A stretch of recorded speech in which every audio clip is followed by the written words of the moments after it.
So now it's my time to do my second part of the keynote, for which I will use a PowerPoint presentation. So I have to switch the screen quickly.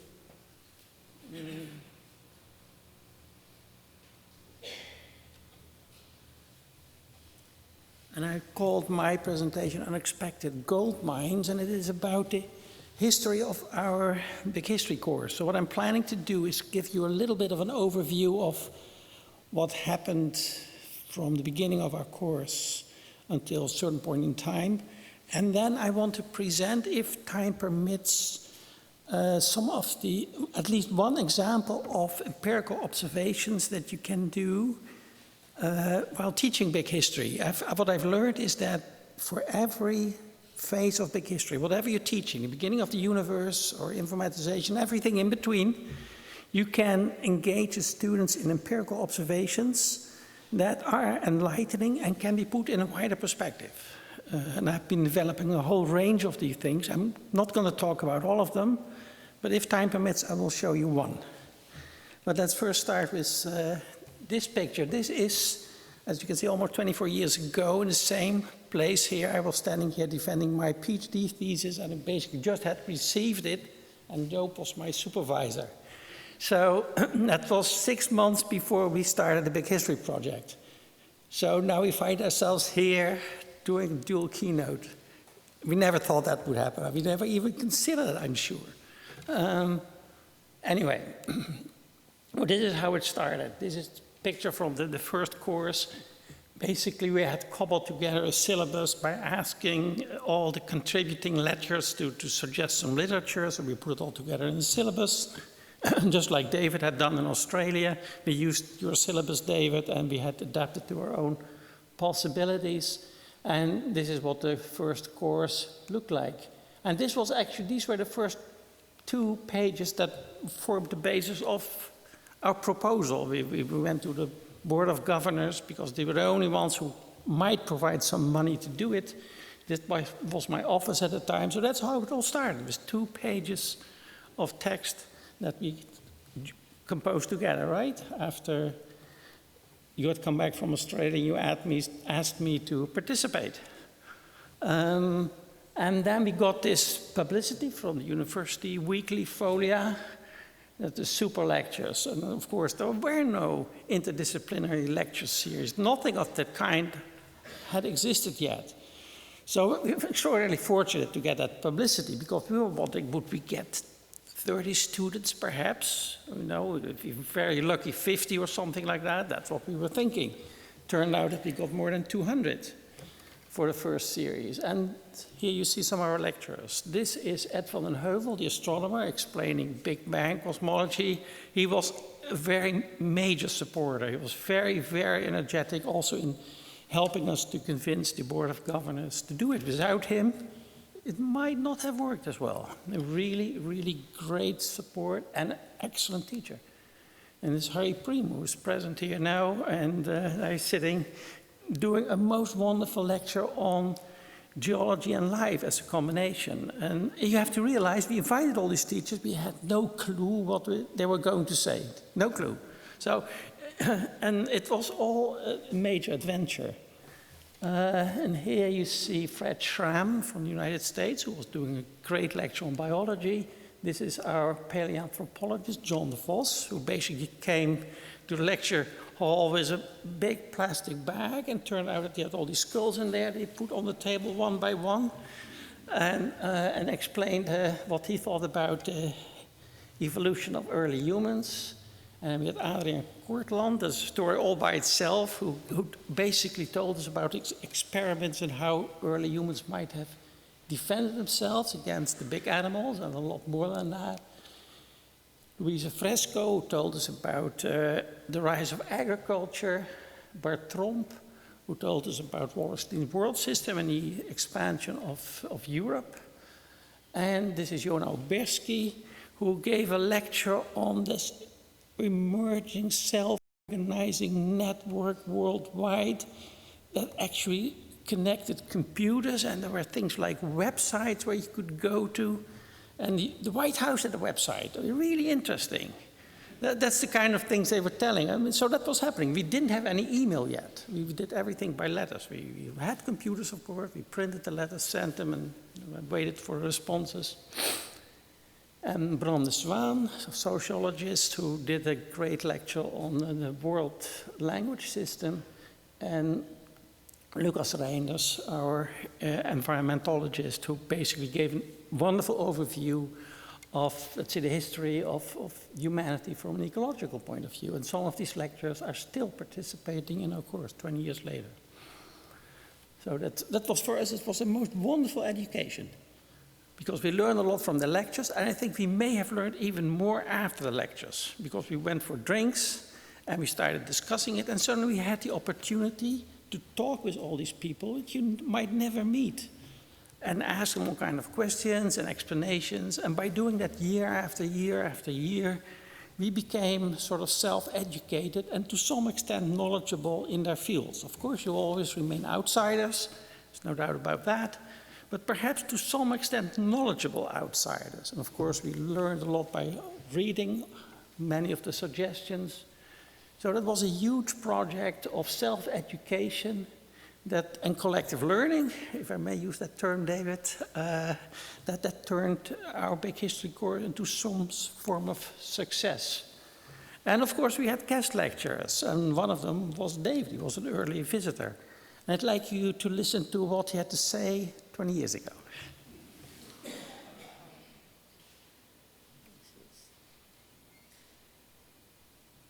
Please stop me and I'll try and speak more clearly. Can I begin by saying what an honor it is for me to speak at the University of Amsterdam. I'm very grateful to Fred Spier and Johan Houdsblom for inviting me, and I'm very flattered that they thought that the idea of big history was worth doing at the University of Amsterdam. So I'm very, very pleased to have been invited. May I say, it's also a great pleasure, because I was talking with Fred Spier yesterday, and we decided there's a sort of lonely hearts club of big historians. That is to say, people who think very large questions are important, interesting, and in fact even urgent in the modern world, but that they are not being taken seriously enough. People who think that way, you can feel very isolated, and I must admit I sometimes feel very isolated in Sydney. So it's a great pleasure for me to come here and find I'm talking with congenial spirits. And so for the last 3 days I've been going like this, and it's been a great pleasure indeed. And I hope you're getting a lot of pleasure and satisfaction out of doing this course. And may I say that coming here is also very important for me. I will quite frankly exploit the prestige that I will gain by being able to go back to Sydney and say, look, this is not just my stupid idea. The University of Amsterdam is doing it too, and it seems to be going very well, and students are finding this valuable, as I hope you do. So I will say that to my colleagues when I get back. And I'll say I now know of 4 universities in the world that are doing this. My university, Amsterdam, Southern Methodist College, Dallas, independently, which is why I can't claim too much credit here. Independently is doing a course like this, and I gather it looks a very good one to me. And then Monash University in Melbourne taught a course like this for about 3 years. Unfortunately, the person teaching it, who did it superbly, has since run out of work. And that may be characteristic of the sort of attitude to this sort of study. So it's immensely important to me. I'd like to make a bet with you. The bet is one I think I'm very safe, for 2 reasons. First, if I lose it, I'll be in Sydney and you won't be able to collect. But the more serious reason is that I think I'm going to win it. And the bet is this, that in 20 years' time, looking at history, looking at the past on the sort of scale that you're doing and that we're doing, is going to seem such an obvious idea. Everyone's going to say, well, what was the big deal? And this, of course, this is a natural way of doing history. And not only that, the information that is discussed in this course, information about the origins of the universe, the stars, galaxies, the matter of the universe, the planet, the solar system, life, human society, animals. This information will be regarded as information that every well-educated citizen ought to know back to front and inside out. It ought to be absolutely taken for granted. And in 20 years' time, I suspect that will be true. But you may have had the experience already. You can ask some very well-educated people a series of questions, such as, how old is this planet? No idea. You know, when was the universe formed? No idea. I think this is fundamental information. So that's my bet, and I think I'll win it. But even if I don't, I'll probably be in Australia and you won't be able to collect.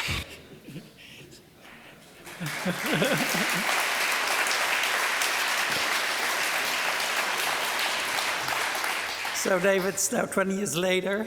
I wondered what happened to that bet, but you're here.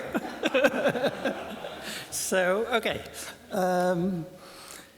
And now I want to introduce a picture of this man, William McNeill, who was already mentioned many times by Joop Goudsblom and came here and became part of, let's say, the scene here thanks to Joop's interest. And that's also how I met him. And William McNeill became very, very interested in big history. And not only that, he became a huge supporter of big history, really extraordinary.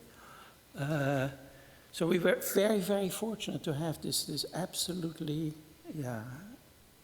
outstanding academic becoming part of our big history effort. So here you see him speaking in the course on December 13th, 1996, and the day before he had just received the Erasmus Prize, which I think Joop had some hand in getting him. You see him surrounded by the Queen and the former Queen, and he was so extraordinarily generous to donate half of the prize money to our project. The other half was given to Andrew Sherratt, British archaeologist, who sadly passed away already many years ago. And Joop lived for a long time. You see him last October on his birthday when he turned 98. And he was still able to read and do things. But as you may have heard, he sadly, very, very sadly passed away last Friday. So, of course, I was in total shock when I heard that.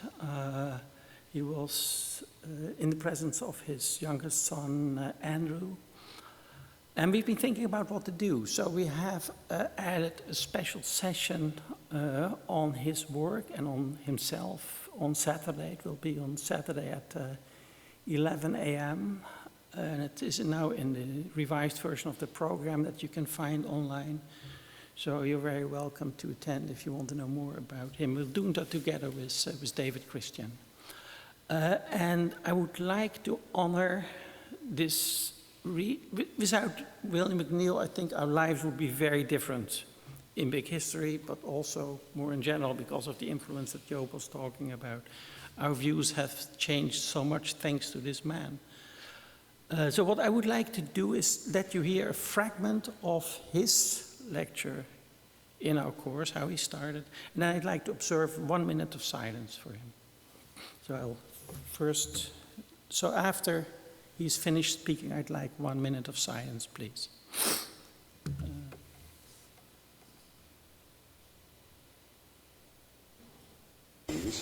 I was just now talking to some journalists and talked too long, or they talked too long to me, and I had not had time to prepare a kind of notes I usually have before me when I lecture.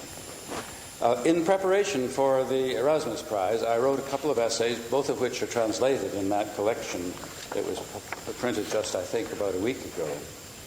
And one of them I had not had a chance to deliver. And so having you before me as a captive audience, I thought I might try to discourse a little bit upon the subject of changing world views. Partly because I think this course is aiming exactly at the core of this modern effort to put the world together in a developmental or evolutionary mold. And this, I am inclined to the opinion that this is the great intellectual transformation of the 20th century, that which we will pass on to the next century, and a departure from that which had prevailed in the European world from, let us say, the 17th century, perhaps the 16th century, but certainly the 17th century, in the world of science, the scientific worldview. Now, there are, in the total array of human experience, it seems to me, three principal worldviews, each of which still survives amongst us, and each of which has a very powerful explanatory force. One is what anthropologists have called animism for at least 100 years, meaning the idea that other entities have spirits that are somehow analogous to that consciousness which we carry about with us as we walk the face of the earth. And that what happens in the world is an interplay of physical bodies, yes, but spirits as well, that intersect with one another and interact with one another on the model more or less of what happens amongst human spirits as we talk to one another and rival one another, fight one another, love one another. So the spirit world is a world up here, invisible of course. There's a physical world down here. The spirits inhabit the physical body, but they inhabit the body of a tree, of a fountain, of an animal. In some senses, almost anything that moves is what has a spirit. Exactly the definition of a spirit world, it varies from case to case. But this explains all the discrepancy between what you set out to do and want and what you get. You decide, I want to do this, I go ahead and start doing it, and the results are never quite what you anticipate.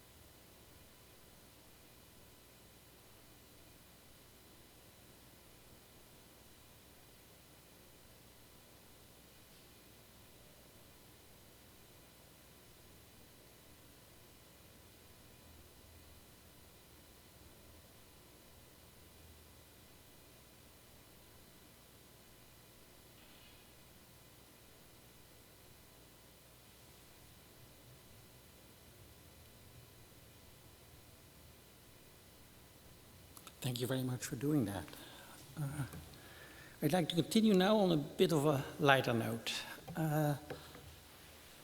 As when we did our preparations, then we were approached by a radio station, let's say the PBS of Holland, a Telejac Radio, with his very enthusiastic director Jan Boersma, and he wanted to record the whole series and he wanted to put it on the radio.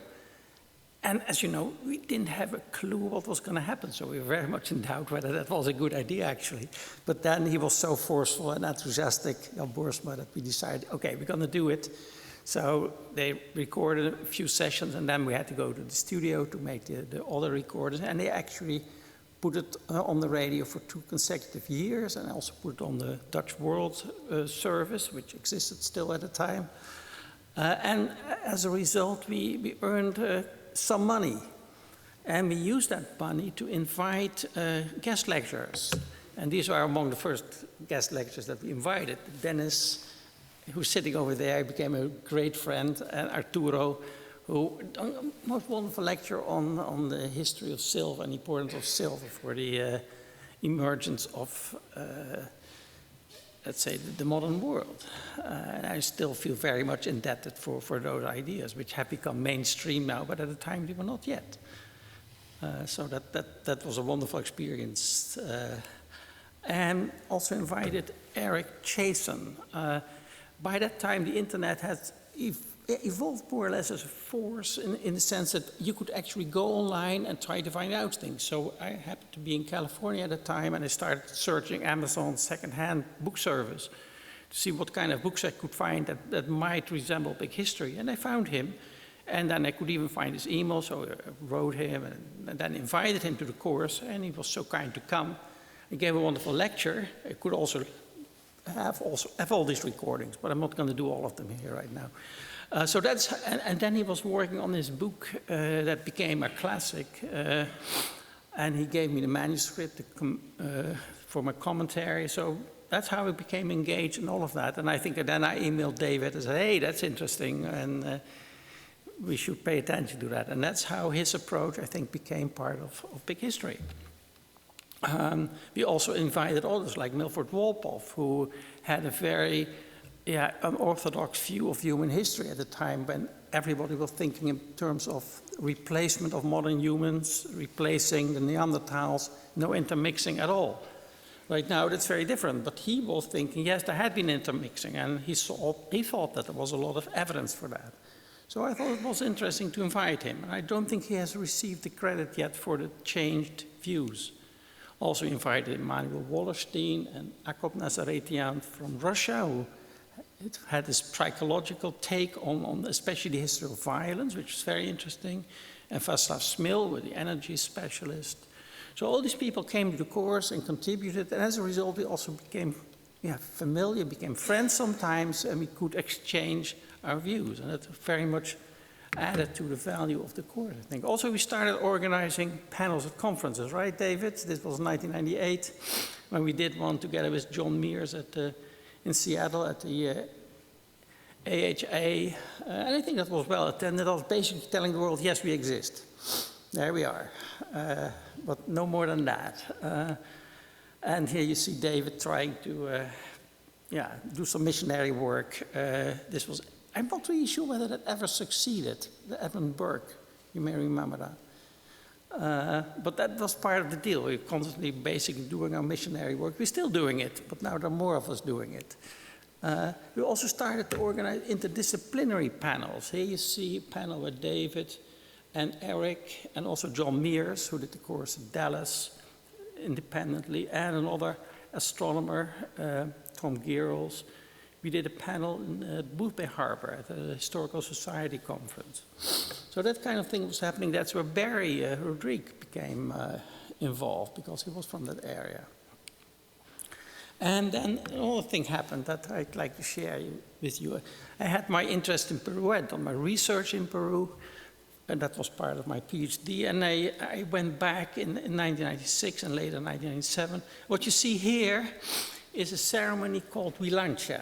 And what they're doing here, and this is the anthropology department. And the guy here with the hat on, that is the dean of the anthropology department, Dr. Aurelio Carmona Cruz. And basically they're performing some kind of an Andean ritual.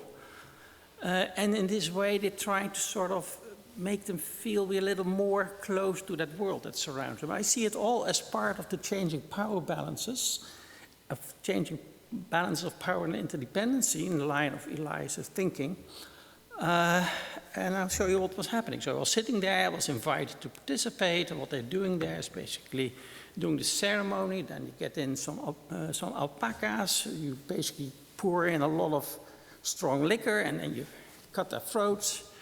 And then basically what you do is you put all this blood on people's faces, and that's how you become part of the ceremony. So that was going on there, and of course then you put animals on the barbecue and then you eat them. And you have to do it 3 times to be a real, really be part of it. I did it 2 times, I missed the 3rd one.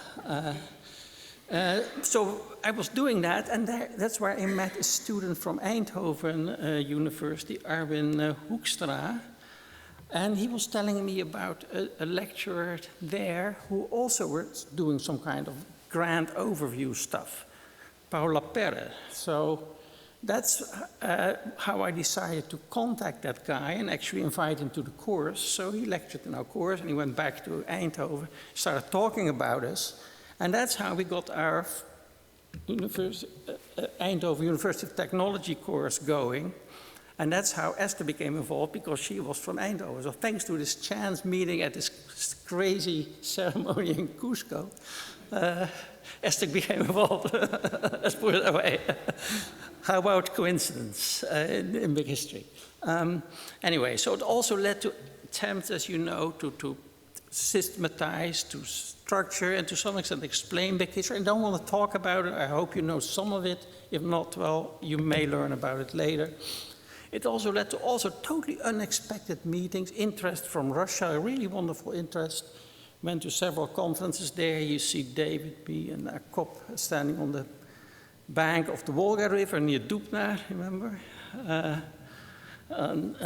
So that was the former center of nuclear research in the Soviet Union. All very, very interesting. A lot of really smart people there. And what we also see now is, fortunately, also in other countries in Europe, as in Spain, they're starting now big history. And thanks to my experience in Peru, it's easier to communicate because I know at least some Spanish. I know it's not really good, but we can communicate. And they want to capture the world. And they've done a wonderful initiative with their little big history of the Nalón River. So that's also very, very exciting. And they hope to capture the whole Spanish-speaking world with the initiatives. And of course, I'm happy to cooperate. Now, this is what I wanted to say about, let's say, the unexpected gold mines as a result of these 2 pages of our project that turned into everything that we've been doing here. Oh, there's a few more. Of course, David here with Bill Gates, we know all about that. And of course, then it took off big time. And the founding of the Koldijok of the Big History Association, there you see us doing it at a table. Right, invited by Walter Alvarez and Sandro Montanari, and Sandro is here, so seeing, I know he's here. There he is, okay, great. Also a wonderful geological tour that he gave us for a whole week. We learned an awful lot about geology and had wonderful Italian food. Oh yeah, absolutely amazing. But what I like to spend some minutes on, I may go a little bit over time, but not too much. I know reception is important. I want to talk about these things that you can develop while teaching big history, because big history is entirely built on empirical observation and scholarly interpretations. Now, what can you do to turn this not only into a story that students listen to, but they can really participate in doing things? Can you devise empirical observations that you can do in class, that you can put in a wider context, and as a result learn a lot? And sometimes I found, yes, you can do it, and sometimes it can even lead to genuine discoveries. I'm not going to talk about all of that because there's no time for it at all, but I want to show you one that nobody has ever seen yet, because I've been working on it only for the past month, but I hope to do it in the past. So what can you do, I wonder, by observing this picture of this Earthrise photo? You've been looking at it. Could you do some experiments on that? And what could you learn from it? Now, just a short recap. This picture was made by the astronauts of Apollo 8, and Apollo 8 was the first flight that left Earth orbit, went to the moon, circled the moon 10 times, and then came back. And they took that picture from lunar orbit. And this picture here, you see that's from the press kit that was made before they actually went up. And there you can see basically the Earthrise. You have to just leave out the spacecraft, but you can see the astronauts are looking at the moon because that's what their mission was. They had to land on the moon, and they had to focus on the moon, and they were communicating with the Earth. But only few people understood that taking such a picture of the Earth above the lunar surface might have actually huge consequences. So here you see that picture. So it was foreseen, but everything changed when humans saw it with their own eyes. And I was following all of that. I was taking pictures from the screen. There were no video recorders yet, so I was snapping pictures. And there you see my album from that time. And I was really hit by this issue of Time magazine that came out a little later with showing the Earthrise. And it made actually the first page where the word Earthrise was mentioned. It was all part of my Apollo scrapbook, which you have here. So you can see it, right? I still have it. I can show you so you know it's not just a story, it's there. And this picture changed my life because I put it on the wall. Here it is. Here you see all the pictures. And I looked at it and I felt this is so different from anything I'd learned. And I have to find out what it means to me. And I have to find out how we got ourselves in this situation, how sensitive it all was. I mean, it felt like a very fragile planet. And nobody had ever seen it like that. So that is what changed my life, and that is, I think, what put me on the track of big history and made me do what I've done, even though I didn't know it at the time. But that's what happened. So what can you do with that picture? Now, how was it made? It was made with such a camera by this astronaut, Bill Anders, from Lunar Orbit, a Hasselblad camera. This is from a BBC documentary. You will not be able to find this camera online. Apparently, it's in his private collection, I think, because he showed it on that program, but it's not in the Smithsonian like the Apollo 11 camera, for instance. So I think he kept it. And you can see it's specially adapted, it has some special sticks sticking out here, so you could actually use it with an astronaut's glove, right?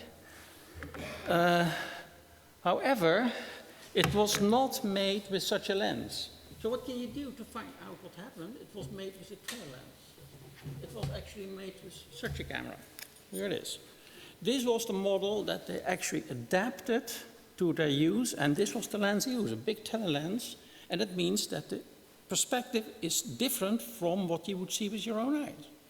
I bought the thing on eBay because I wanted to find out, and I'll tell you what I found out about it, at least what I'm finding out about it. So here you see that thing on our balcony, and this is what you get. So I put also the same Hasselblad camera with the same lens that Anders had, that more or less provides an eye perspective that humans have, and this is what you see. Now, if you look at it just for a minute, then you see, hey, it's a mirror image. Apparently, the whole thing is put a mirror image, so you have to flip it. There it is. With a Hasselblad camera, it works like this. You open this, you look in here, and you get mirror image. They wouldn't do that in orbit. Didn't make any sense, because you look here, you hit your head against the wall with a little window, you won't see anything. Doesn't work. So what they did is basically close this off, and they look like this. That's how they tried to shoot it. So you could easily miss it, especially with a telelens. And they missed quite often. You can see that from the photos. So then you can try the telelens and you see, okay, what's the difference in perspective? This is the difference in perspective.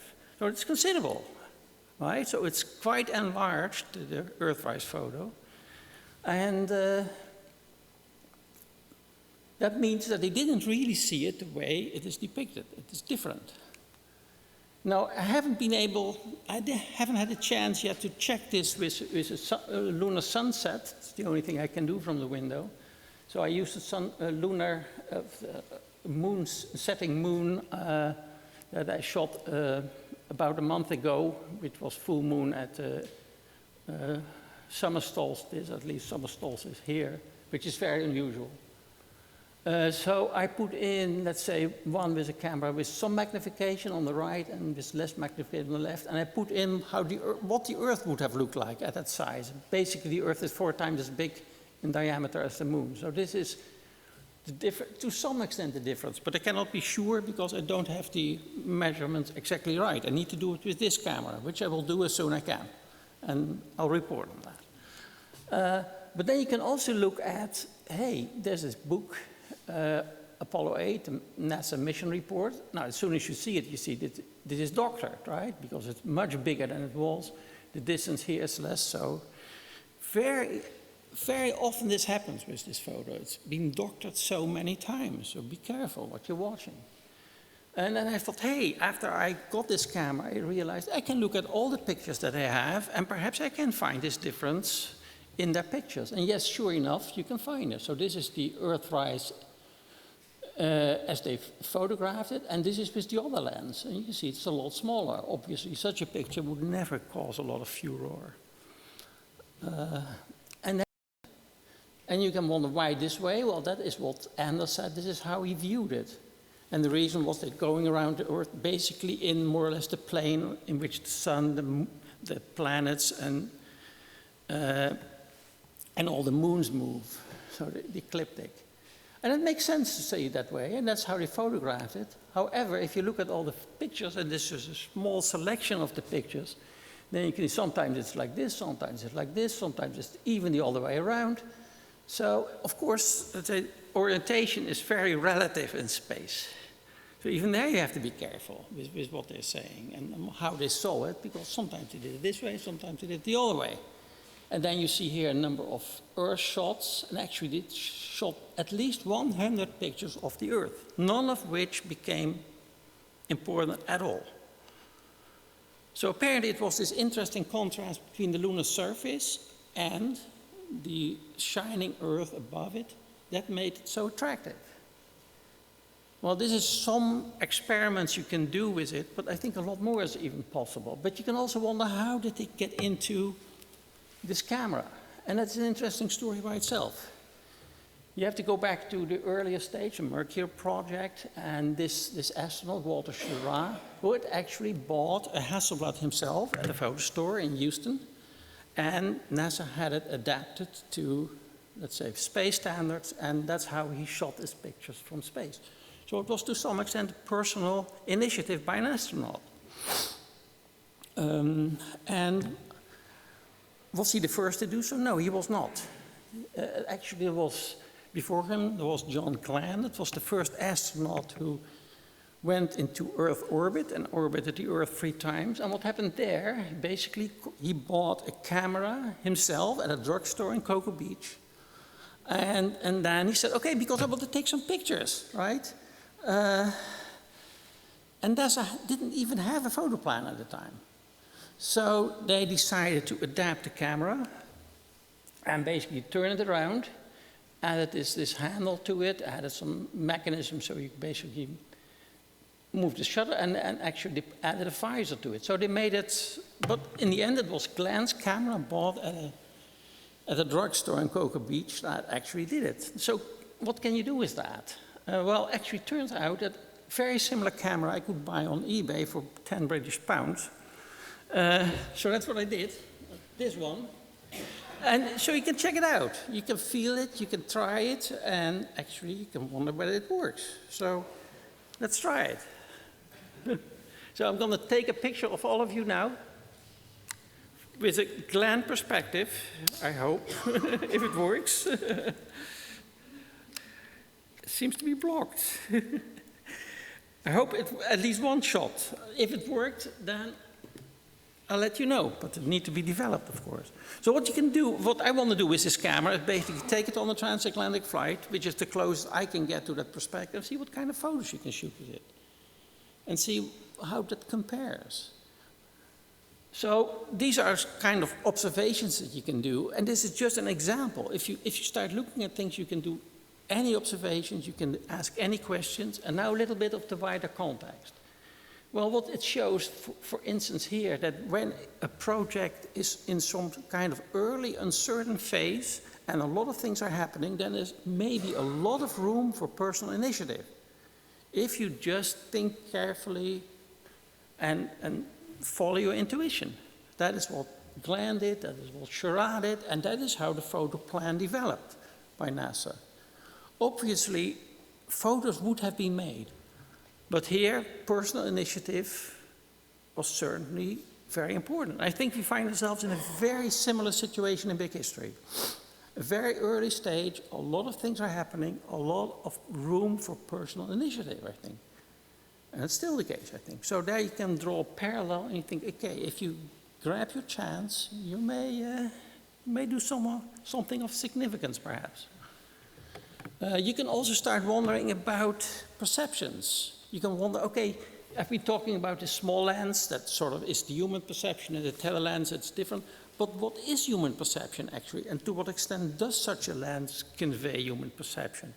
I think what we're doing is focusing much more and then looking around, but that's not what the camera is doing. So even in that case, it's not really just human perception. And then you can start wondering, hey, but what about other animals' perceptions? I'm sure there's a lot of research out there about how animals perceive the world. I don't know whether there's ever been into any context about how all of us perceive each other and what that means. What if you cannot see any color? What would the world look like? What if you have very different, let's say, focal length? What would it look like? So you can start thinking about how all these animals, including us, perceive the world and each other and what that means in terms of interactions. You can also start thinking about, let's say, documentaries or any form of representation, because also the Earthrise picture is some form of representation. To what extent are they doctored? To what extent is something happening that you perhaps wouldn't expect? I have not seen a single documentary that actually has not made use of foreign objects, foreign scenes. They all cobble it together. I've even been talking with a film director who was from Britain, who was suggesting to make a big history series, and he told me he had shot the history of United States independence entirely in South Africa. So, I mean, you have to be really careful about all these things. And then what is actually being shown? So you can widen this to all kinds of forms of perception, starting with a simple observation and experiments with the Earthrise. And I think I would not have done that if I had not bought this camera. And that's where all these practical observations come in, why it's so important to do it. Also just to feel how it felt to hold such a camera and shoot it. I mean, these makes this experience different, anyway. And just show one little example, and then I'll stop, of representation. This is an example from a city that I've come to be interested in, the city of Spier in Germany, because I found that my family lived there for probably 6 centuries. It's a city along the River Rhine, and it's the River Rhine up there. And this is a picture from the 16th century, as you can see. So we went to Spier. It was made by Sebastian Münster. Actually, it was part of a book series called Cosmographia, and it was typically this incipient big history that started with the biblical story of creation and all the way up to the present, with lots of pictures and so on. So this was one of them. However, if you look at the picture carefully, you start comparing it with reality as you can observe it today. This is from a bridge that crosses the River Rhine today. Then you see something, hey, there's something with the church. It is not oriented this way, it's oriented very much differently. So what's going on there? Has the course of the River Rhine changed? So I started investigating that. Here you see it from above. So you can see here it is sort of along the River Rhine, and here's just perpendicular. And this is the same harbor, the Spierbach, everything. We checked all of that. So would the River Rhine have changed, or is it an old map from the? No, not really. It's more or less the same. So what you can conclude, I think, is that we're looking at photoshopping in the 16th century. So what was happening there is basically they turned it around so they could show the entire city, and it would be much more attractive. And it would sell better. So make money, right? And that's what behind this, I think. And who would care? Nobody would go there. And the locals, they might not even see it. I haven't seen a single historian of Spier who has commented on this picture yet, even though they could check it. So I think if you start thinking about the subject of representation, including our representations of big history, it becomes a very interesting subject. So it can start really small and widen out to whatever. And I think it also can lead to most interesting forms of cooperation among the entire university. All these people can get involved. What are astronomers doing with their pictures? What are, let's say, people in social science or the humanities thinking about these things? I mean, you could develop all of that into huge interdisciplinary projects. And I think you can do that with any session in big history, with any observation. This is just one example. Okay, now I'm just going to stop here soon, because we find ourselves in the city of map makers, right? And I think that actually, if you think about all of that, you can do a wonderful course on the history of map making and orientation and navigation in big history. That's what I'm developing right now. And comparing it to what other animals have been doing and how animals have been copying animals, etc. It's all very, very interesting. So that's perhaps also part of my interest that we find ourselves in the city of map makers, and we find ourselves also in the Oude Manhuispoort, right? That we will go tomorrow. That's where Joop and I started our big history course, Geschiedenis in het Groot, our big adventure, and that is now being used as the conference venue. And there's a statue that you will see there. It's overgrown on this picture, but I just saw that they clean it out, of the two first professors who gave a lecture at the university, Vossius and Barlaeus. Vossius spoke about usefulness of history, and Barlaeus spoke about what they call the Mercator Sapiens, the wise merchant. And that lecture certainly resonated more here than the first. But I very much hope that we will also, let's say, make history useful here, big history, any form of history. So thank you very much. I hope it will be a most enjoyable conference. Thank you.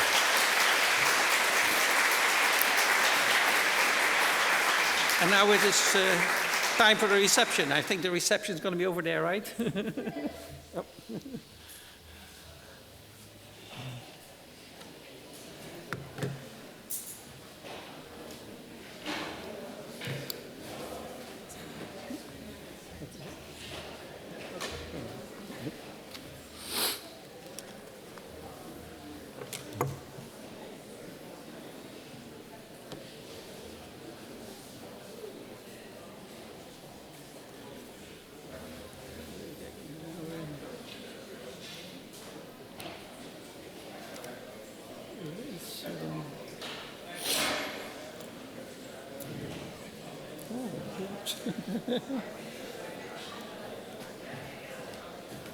Ja, blokkeren bij een week, hè? Ja, probeer maar. Ja, ik weet niet. Ja, die zit ook vast. Dat is toch niet aan uitknopje? Zou de batterij op zijn? Test maar even. Of je iets ziet gebeuren als je de sluiter indrukt. Ja, kijk maar even. Wat? Nou, je zit erboven in zie je misschien wel een pijltje uitstaan. Maar als het gelukt is het niet.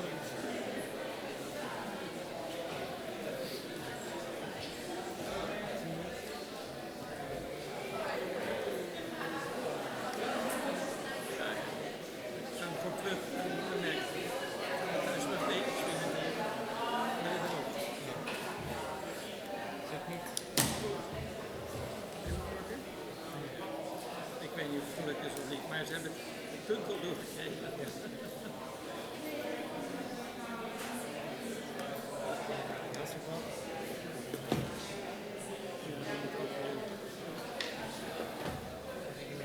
Ja, je mag blijven. Ik denk dat we ook even. You want to try? You want to hold it? See how it feels? Go ahead. That's why I brought it. Yeah, you can take it to landscape. Dankjewel. Ja.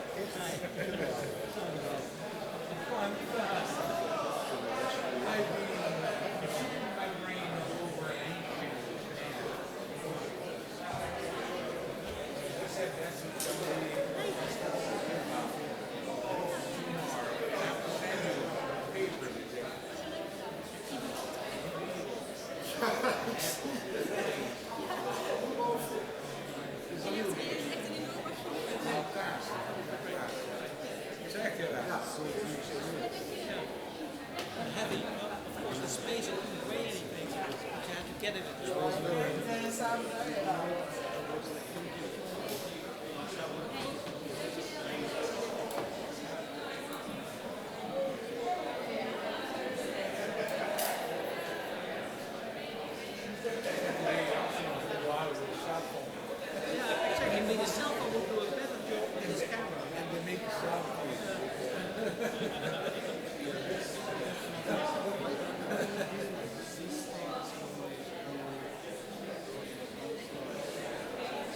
The reason is that the contrast is very they don't have